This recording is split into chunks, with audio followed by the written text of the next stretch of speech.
ஒரு பெண் உடல் உறவு செய்ய தயாராக இருக்கிறாள் என்பதை எப்படி மற்றவர்களுக்கு தெரியப்படுத்துவாள்?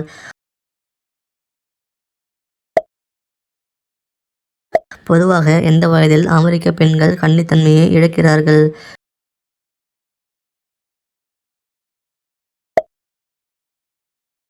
உடல் உறவு செய்ய பெண்களுக்கு எந்த ஆணின் அந்த உறுப்பு ரொம்ப பிடிக்கும்?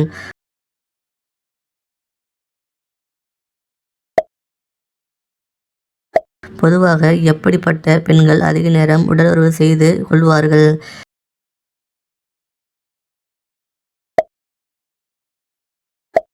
பெண்களை எங்கு தொடும்போது அடக்க முடியாத மேட்டர் உணர்ச்சிகளுடன் அடுத்த கட்டத்திற்கு தாமாகவே முன் வருவார்கள்.